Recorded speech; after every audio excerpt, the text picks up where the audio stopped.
Agree farming के related जानकारी के लिए सब्सक्राइब कीजिए green gold agri farming channel को और साथ ही नोटिफिकेशन बेल प्रेस कीजिए और सबसे पहले वीडियो आपके मोबाइल पे। नमस्कार दोस्तों, स्वागत है आपका green gold agri farming channel में। तो आज की जो वीडियो है वो हम बाम्बू के रिगार्डिंग पूरी करने वाले हैं। तो अगर जो भी लोग नए हैं चैनल पे, वो चैनल को पहले सब्सक्राइब कीजिए, साथ ही नोटिफिकेशन बेल प्रेस कीजिए और अगर वीडियो अच्छी लगे तो लाइक ज़रूर कीजिए। तो चलिए शुरू करते हैं आज के हमारी इस वीडियो में। तो आज हम पूरे की पूरी बाम्बू इन्फॉर्मेशन लेने वाले हैं। साथ ही साथ आज आपके मन में जो भी डाउट्स होंगे मेरे ख्याल से वो इसी वीडियो में पूरे के पूरे क्लियर हो जाएंगे। साथ ही साथ जो कुछ एडवांस इन्फॉर्मेशन है जो कि आपको देनी चाहिए मेरे ख्याल से, तो वो मैं सभी आपको आज इस वीडियो में दे रहा हूँ। तो ये वीडियो थोड़ा सा लंबा हो सकता है, तो एक रिक्वेस्ट है कि वीडियो पूरा का पूरा देख लीजिए ताकि हर एक पॉइंट आपके समझ में आ जाए और कोई डाउट ना रहे। तो क्या होता है कि हर एक फार्मर वीडियो शुरू करता है, 1-2 मिनट में ख़त्म कर देता है, लेकिन मेरे ख्याल से मैं आपको बताना चाहता हूँ कि लगभग 20 मिनट तक ये वीडियो चलेगा। तो 20 मिनट तक अगर आपने ये पूरा वीडियो देखा तो समझ लीजिए बाम्बू की कंसेप्ट या फिर बाम्बू की पूरी हिस्ट्री, ज्योग्राफी, फिजिक्स, केमिस्ट्री आपको सब समझ में आ जाएगी इस वीडियो में। तो चलिए शुरू करते हैं। तो सबसे पहले तो जो पॉइंट है वो बाम्बू इंट्रोडक्शन है। तो बाम्बू की जो हिस्ट्री है 2018 से पहले सेंट्रल गवर्नमेंट ऑफ इंडिया ने जो भी 2018 के पहले जो बाम्बू की कटाई थी वो कटाई या फिर ट्रांसपोर्टेशन वो पूरा बंद था, क्योंकि जो बाम्बू है वो ग्रास के अजाय वो पेड़ों में था। पेड़ों से उसे कट करके, यानी कि पेड़ों की जो कैटेगरी है ट्रीज की कैटेगरी से रिमूव करके इसे ग्रास कैटेगरी में लाया है। तब जाके अब इस पर ट्रांसपोर्टेशन और या फिर जो अपनी कटिंग की जो परमिशन है वो लेनी नहीं पड़ती है। अभी हम सब कुछ कर सकते हैं, कटिंग कर सकते हैं, ट्रांसपोर्टेशन कर सकते हैं, ऑन रोड सेलिंग भी कर सकते हैं, कहीं पे भी सेल कर सकते हैं। इसके लिए कोई लाइसेंस या फिर कोई परमिशन की कभी ज़रूरत नहीं पड़ती। तो लगभग 2018 से पहले फिर अब तक हम जो बैम्बू लाते थे इंडिया में, इंपोर्ट होता था चाइना से, इंडोनेशिया से। तो ये बहुत सारी मात्रा में बाम्बू इंपोर्ट होता था, क्योंकि अगरबत्ती स्टिक्स के लिए भी बाम्बू चाहिए होता है, सीएनजी गैस के लिए भी बाम्बू चाहिए होता है, हर एक चीज़ के लिए आज बाम्बू चाहिए। लेकिन हमारे पास तो बाम्बू है नहीं, बाम्बू के फार्मर भी नहीं है।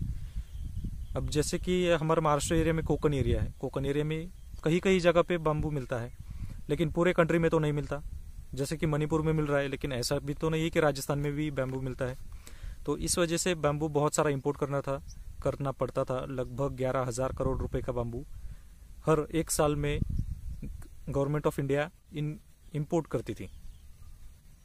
तो इसके वजह से बहुत सारा पैसा जो है वो हमारा दूसरे देशों को जाता था, जिसमें हमारा सिर्फ लॉस होता था। लेकिन अगर अब ये बैम्बू अगर हमारे फार्मर करेंगे तो जो इंडिया का पैसा बाहर जाता था वो तो पूरे देश में ही घूमेगा, ये बाहर नहीं जाएगा। तो इस हिसाब से अगर देखें इकोनॉमिक के हिसाब से, तो बैम्बू फार्मिंग सबसे अच्छी रहेगी पूरे देश के लिए, साथ ही साथ फार्मर के लिए। तो अब फार्मर के लिए कैसे रहेगी ये हम अब देखेंगे। तो पहले बैम्बू वैरायटी मैं आपको बताऊंगा। तो हमारे इंडिया में लगभग 148 ऐसी की वैरायटीज़ है बाम्बू की जो हमें देखने को मिलती है या फिर इंडिया में अभी भी प्रेजेंट है। 148, नॉट अ जोक। बाम्बू में लगभग मेरे ख्याल से 300-350 वैरायटीज़ हैं, और कुछ ऐसी भी वैरायटीज़ है जो हमारे देश में नहीं मिलती है लेकिन बाहर के देशों में बहुत सारी पाई जाती हैं। तो जो अभी तीसरा पॉइंट है वो है हाई टेम्परेचर में आने वाली वैरायटी। तो अभी अगर देखा जाए तो जो नॉर्थ ईस्ट कंट्रीज़ है या फिर ईस्टर्न कंट्रीज़ है या फिर यूँ समझ लीजिए कि यूरोपियन कंट्रीज़, तो ऐसी कंट्रीज़ में ज़्यादातर बर्फ़ गिरती है या फिर उनका टेम्परेचर बहुत लो होता है, या फिर उनके यहाँ पे 6 महीने बर्फ़ पड़ती है, 6 महीने धूप होती है, या फिर 4 महीने बर्फ़ पड़ती है, 4 महीने बारिश होती है, ऐसा कुछ। लेकिन इंडिया का जो टेम्परेचर है हर 3 महीने 4 महीने में बदलता रहता है। जैसे कि अभी रेनी सीज़न है 4 महीने चलेगा, विंटर सीज़न है 4 महीने चलेगा, उसके बाद समर है 4 महीने चलेगा। लेकिन ये 4 महीने छोड़कर भी हमारा एटमॉस्फेयर कभी भी बदल जाता है। समर में बारिश होती है, बारिश में बहुत टेम्परेचर बढ़ता है, या फिर ठंड में भी बारिश होती है, या फिर बर्फ़ गिरने लगती है ऑटोमेटिकली। तो ऐसा हमारा टेम्परेचर होता है या फिर ऐसा हमारा एटमॉस्फेयर है इंडिया का। तो इंडिया के लिए मैं कुछ वैरायटीज़ आपको सजेस्ट कर रहा हूँ। ये आती है हमारे यहाँ पे, हाई टेम्परेचर में भी लगा सकते हैं। एक ऐसी वैरायटी है जो हम राजस्थान में भी लगा सकते हैं या फिर जम्मू कश्मीर में भी लगा सकते हैं, और इसी वैरायटी पे मेरा ज़्यादा फोकस है। कोई कहेगा कि मैं प्रमोट कर रहा हूँ या फिर मैं बेचने के लिए कर रहा हूँ, एक्चुअली मैं बेचने के लिए नहीं कर रहा हूँ। लेकिन अगर ये वैरायटी हमारी है, हमारी अपनी देश की है, तो हमें इसे सस्टेन करना चाहिए, हमें इसे अपनाना चाहिए, ना कि इसे छोड़कर हम दूसरी किसी और वैरायटी पे फोकस करें।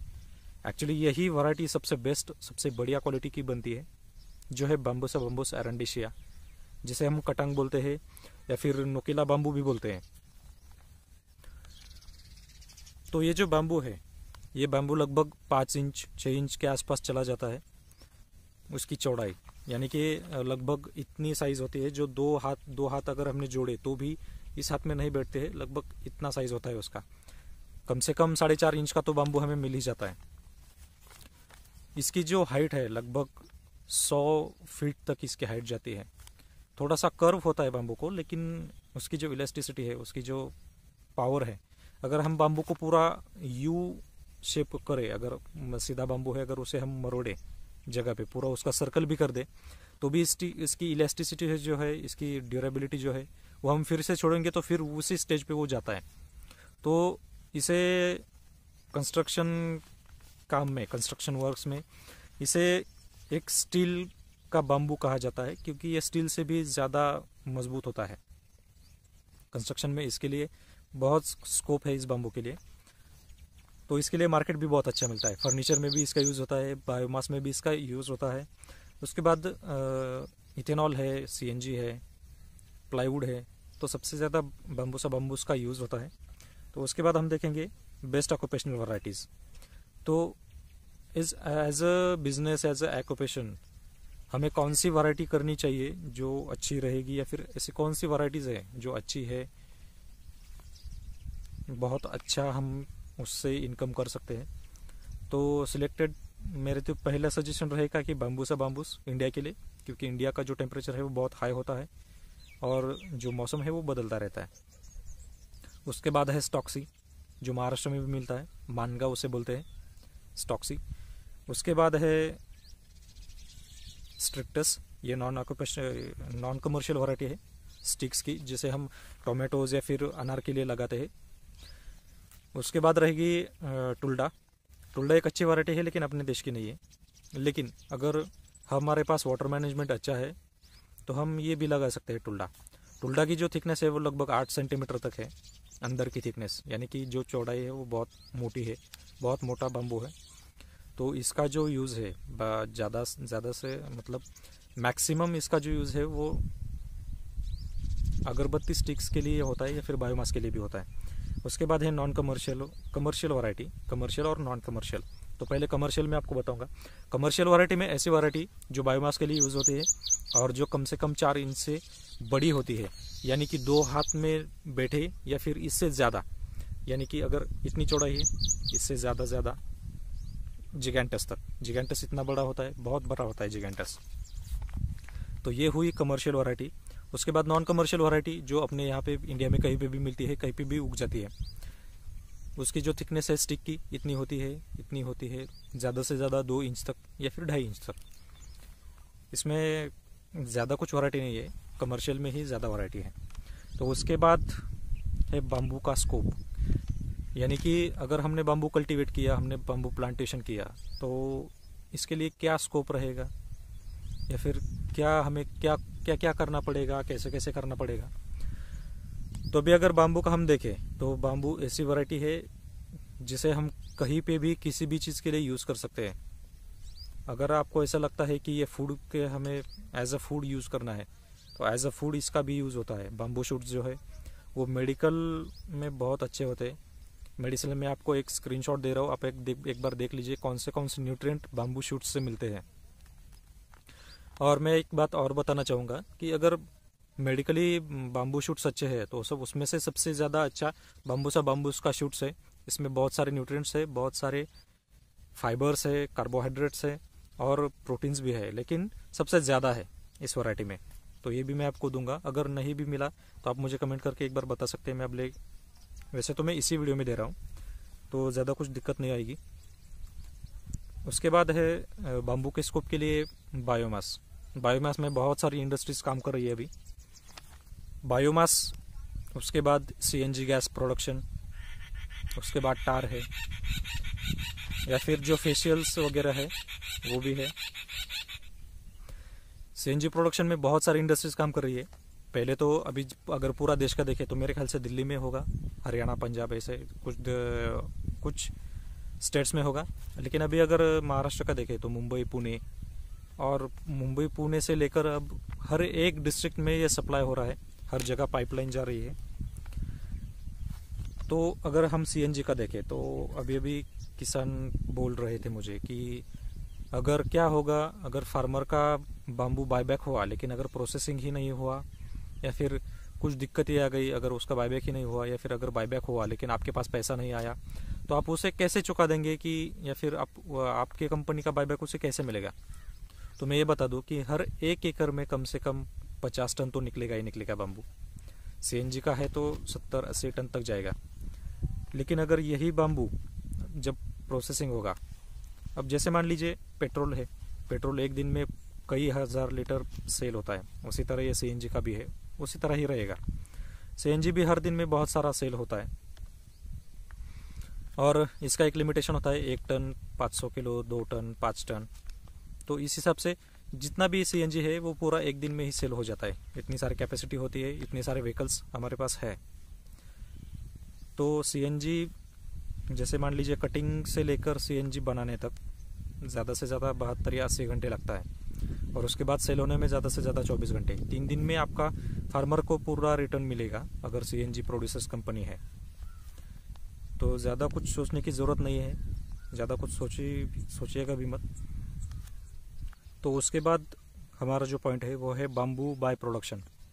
तो एक्चुअली मैं ये चीज़ें सारी बाम्बू स्कोप में ही आपको बता रहा था, लेकिन बाम्बू बाय प्रोडक्शन तो अभी जैसे मैंने आपको बताया कि बहुत सारी प्रॉब्लम्स फार्मर को क्रिएट होंगी, या फिर फार्मर ऐसा सोचेगा कि मैं कहीं फंस तो नहीं रहा हूँ, या फिर जो मैंने प्लांटेशन करना है या फिर जो किया है अगर वो सेल नहीं हुआ तो क्या होगा, कैसे होगा, कैसे करेंगे। तो बाम्बू के बाय प्रोडक्शन अभी जितने भी मुझे पता है मैं सब आपको याद करके बताऊंगा। तो सबसे पहला बाय प्रोडक्शन है, या तो आप ये वीडियो सेव कर लीजिए या फिर मेरा ये सेंटेंस लिख के रखिए। बाम्बू के बाय प्रोडक्शन इतने ज़्यादा है कि आप सोच भी नहीं सकते। तो चलिए मैं कुछ मेजर इसमें से आपको बताऊंगा। अभी छोटे छोटे तो मैंने देखे नहीं है, और बहुत सारे अभी तो शुरू हो रहे हैं। तो इसमें सबसे पहला है सीएनजी प्रोडक्शन, बायोमास प्रोडक्शन, टार प्रोडक्शन, इलेक्ट्रिसिटी प्रोडक्शन। उसके बाद है क्रीम्स वगैरह जो हम कॉस्मेटिक्स में यूज़ करते हैं। उसके बाद है इथेनॉल प्रोसेसिंग, मिथेनॉल। उसके बाद है बायोडीजल। उसके बाद है प्लाईवुड इंडस्ट्री जो कि इंडिया की सबसे बड़ी कंपनी है। उसके बाद है क्लोथ्स, फैब्रिक प्रोडक्शन, यानी कि बाम्बू का पल्प निकाल के हम कपड़ा भी बना सकते हैं। उसके बाद है पेपर इंडस्ट्री। पेपर इंडस्ट्री में भी बाम्बू बहुत चलता है, जैसे कि अभी बाम्बूसा टोल्डा है या फिर डेंड्रोकैलामस ब्रांडिसी है, ये भी बहुत चलता है। तो ये तो हुए बहुत सारे मीन्स। उसके बाद है बाम्बू वाइन। बाम्बू की वाइन भी बहुत महंगी बिकती है मार्केट में। उसके बाद है बाम्बू शूट से बनाए हुए कुछ मेडिसिन या फिर कुछ पैकेजिंग प्रोडक्ट्स जो एज ए मेडिसिनल में भी इसका यूज़ होता है। उसके बाद है हैंड आर्ट, हम हाथों से जो चीज़ बनाते हैं, कटोरी वगैरह।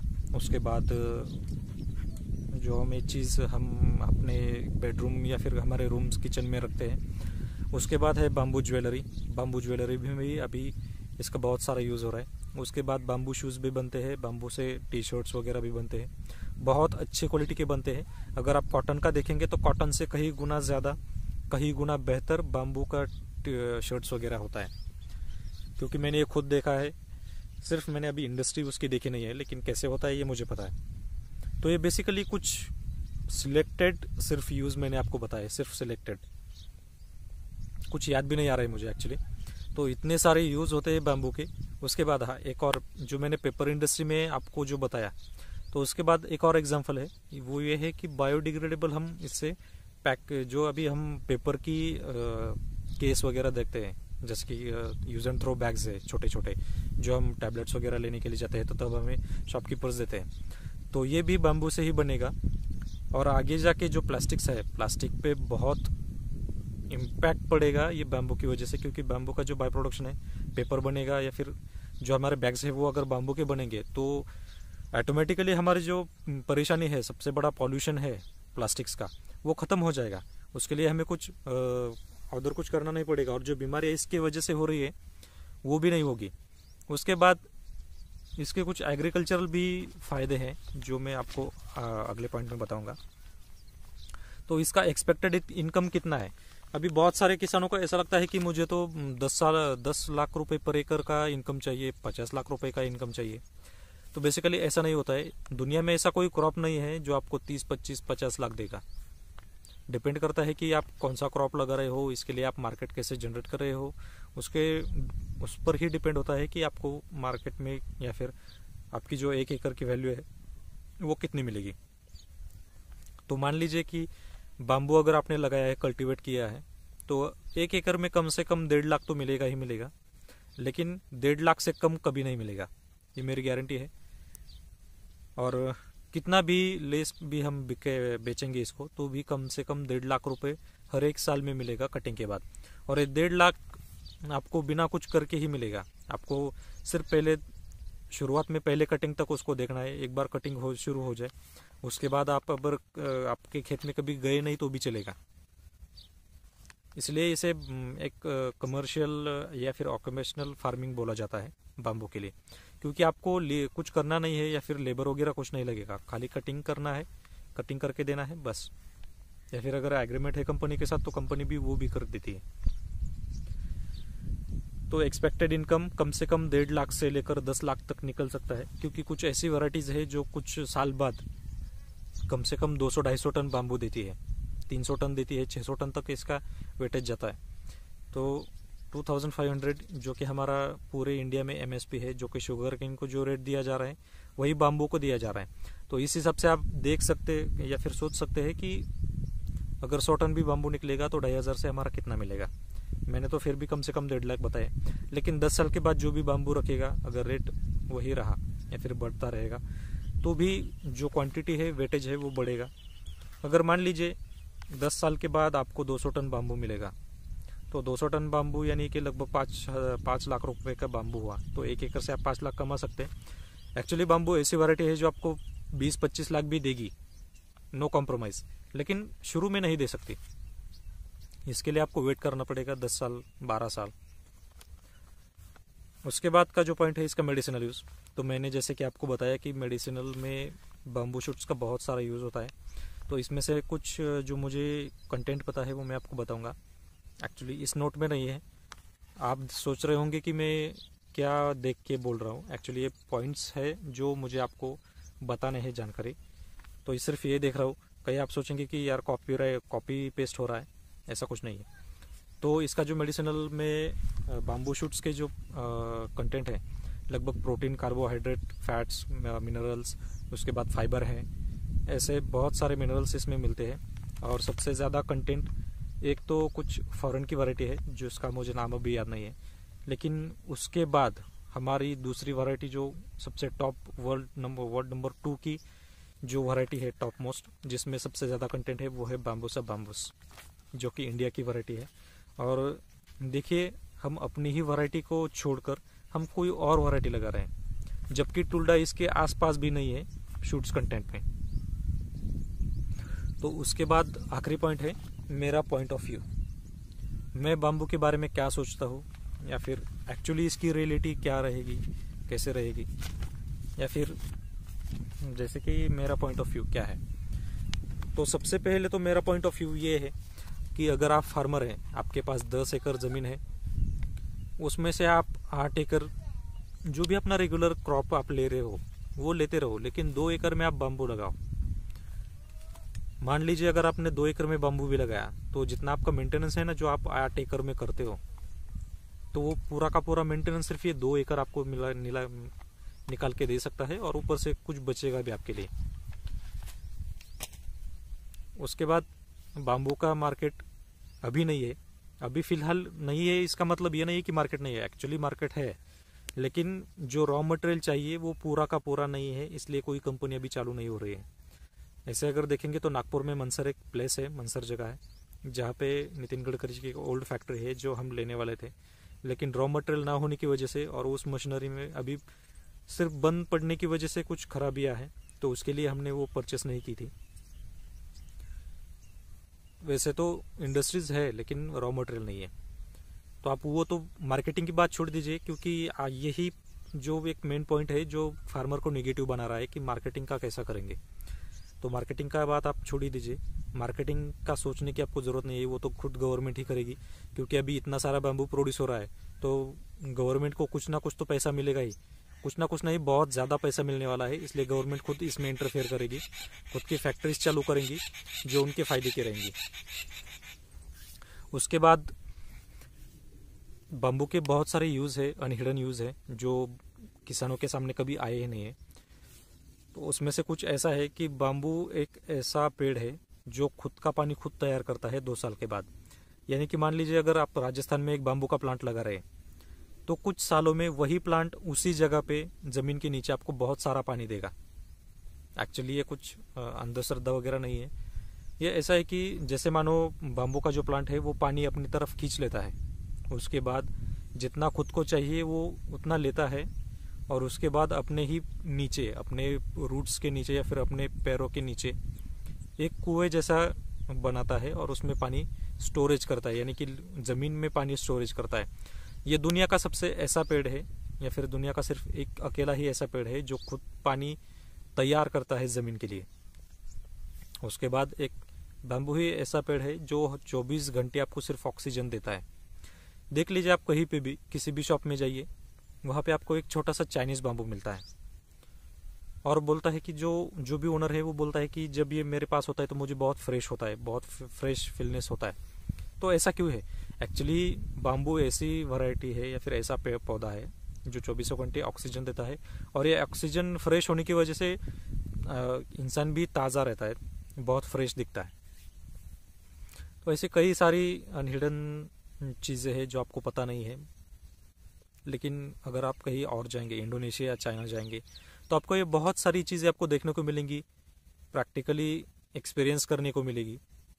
तो कुछ अभी इंडिया में भी इसकी बहुत सारे कल्टीवेशन हो रहे हैं, हर स्टेट्स में अलग अलग स्कीम्स चल रहे हैं बाम्बू फार्मिंग के लिए, प्राइवेट कंपनीज भी इसमें इंटरफेयर कर रही है, बहुत सारे इन्वेस्टर्स इसमें इन्वेस्ट कर रहे हैं।